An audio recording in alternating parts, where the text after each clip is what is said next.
Joe Rogan came out and picked Michael Chandler to beat Conor McGregor. That's a headline. I didn't see it. I didn't click on it.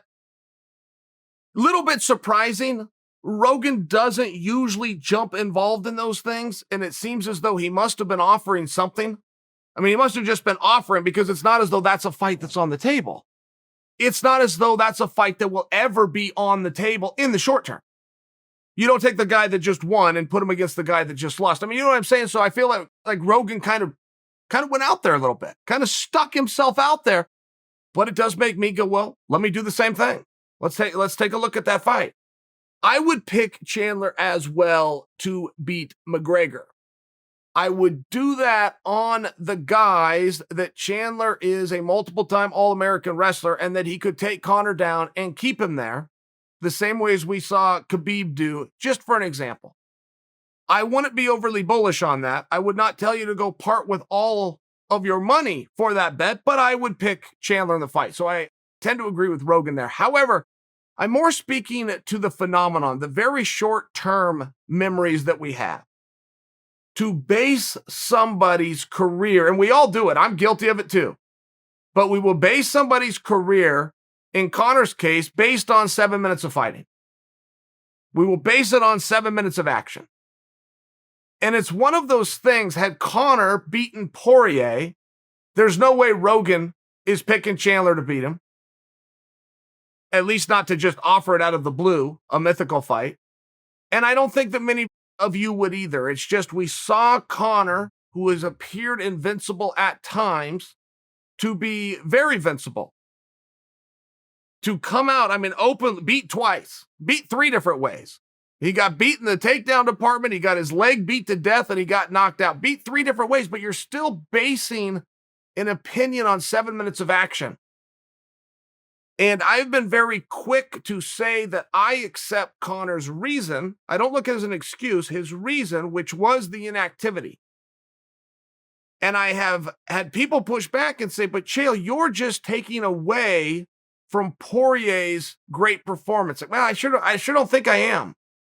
To watch what Poirier had to overcome.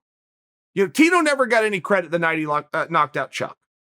Chuck looked terrible, had been removed for 7 years, and Tito never got any credit. Well, in hindsight, I can see where you'd come to that conclusion, but if you put yourself in Tito's shoes, signing a contract, going through a training camp, showing up to the arena, being in the back, and walking out against a guy who smoked you twice, not to mention that you used to train with, and he beat you every day in training.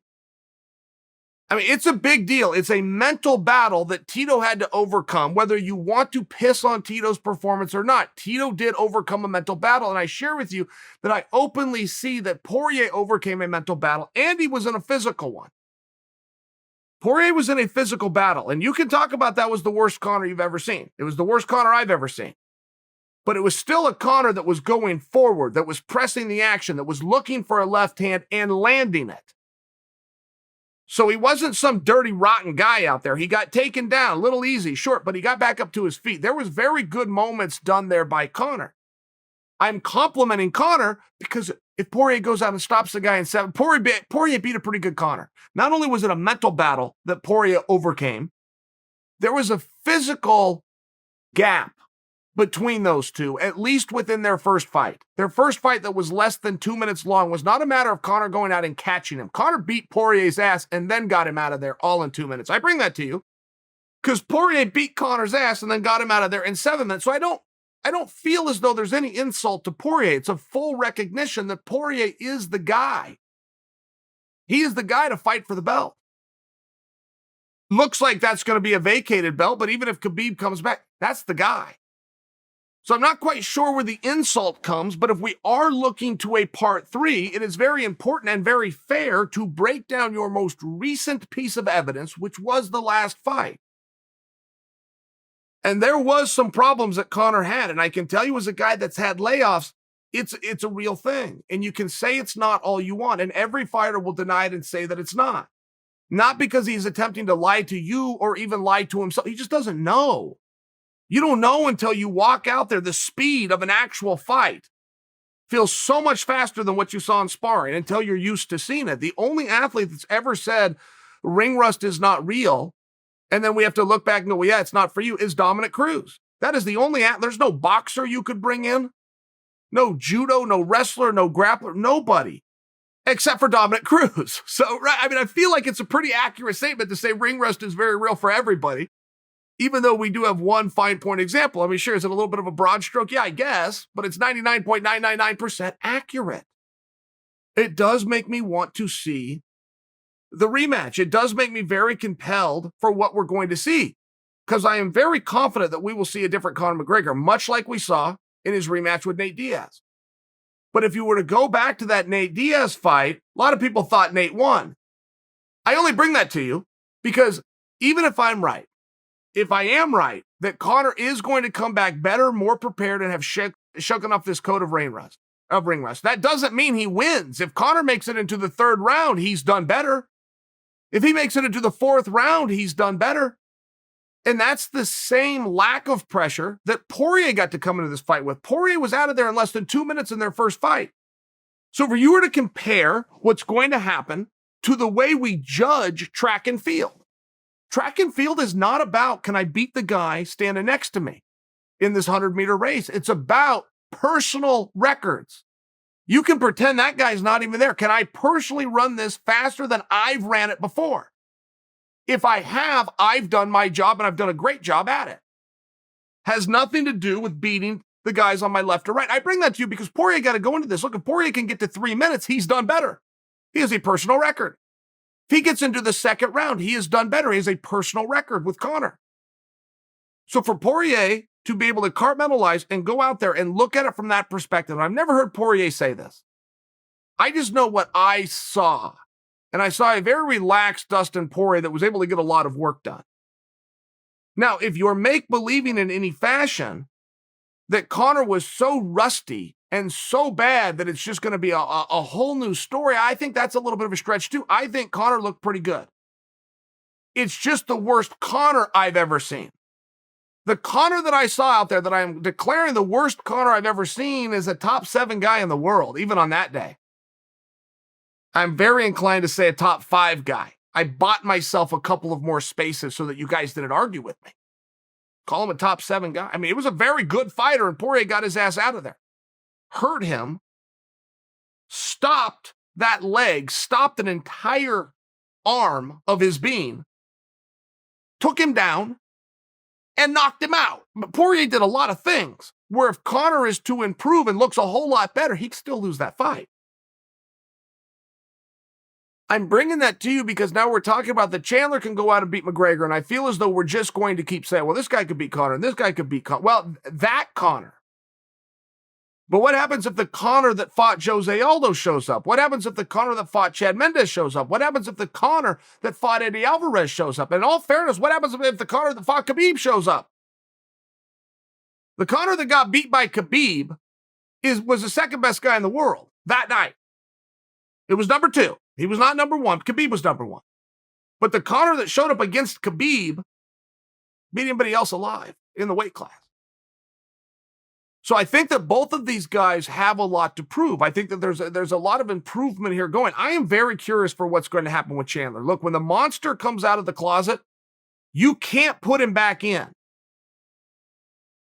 Chandler is a monster that burst out of a closet onto a world stage into what many are calling a top 2 pay-per-view of all time, which just means he had a lot of eyeballs on him.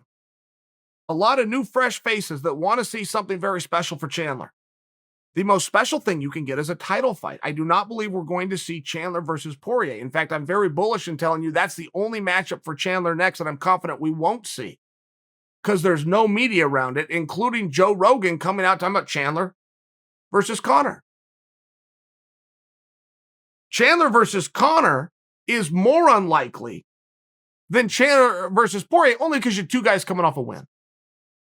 So I bring that to you because I am very curious what you're going to do with Chandler. I think that Poirier has hit it on the head saying go fight Oliveira, but Gaethje's got to have something to do as well. And I notice as we have this 3-way dance between these guys, it's very obvious that we're in a round robin right now with Gaethje, Chandler, and Oliveira, and none of them is calling each other out. They're all scared of each other. They're all pretending well, I'm holding out for a title fight. That's what I deserve. No, you're not. You're not getting a title fight. None of you three are right now. And you're not fooling any of us by acting as though you think that your phone's going to ring. You're going to get a title fight. We all see through it. None of you want to fight each other. You want the title fight handed to you, but you don't want to go out and fight each other. All you got to do is get two of those guys together. One of them's going to be the odd man out. This is the part that they're missing. Oliveira, Gaethje, and Chandler. Two of those guys are going to fight. One of them isn't going to get a fight. I believe they're hoping, I hope that's me. I hope these guys go kill each other while I sit out. Now, the one that sits out is the one that's done. That's the one that's going to stumble and is never going to recover, at least not within this calendar year. These storylines are going to move on so rapidly with whoever gets missed out of that triangle, and it's going to be one of them. And of the three, none of them are campaigning. Now, I'll tell you right now, the easiest one to get to the table is going to be Chandler. Chandler is a competitor. First and foremost, he wants to go and compete. Okay, great. We got Chandler there, but is it going to be against Oliveira or is it going to be with Gaethje? And those two guys have got to figure that out quickly. Whoever asks for that fight is going to get that fight. Whoever goes to Dana first is going to get that fight. And instead of going to Dana first, they're holding out, thinking in some kind of a mythical fantasy that they're going to slide into a title fight, which simply is not going to happen. They're going to end up fighting somebody else of much less regard and much less degree, and they're going to be left out. Gaethje, Oliveira, Chandler. I'll speak for Chandler. I spoke to Chandler this morning. I'll speak for Chandler right now. Chandler's in. The question comes down to, is it going to be Gaethje or Oliveira? The answer is whichever one asks for it will get it. If neither ask for it, one of them will be asked to do it. Either way, of this triangle and of this round robin, one of them is about to be left out.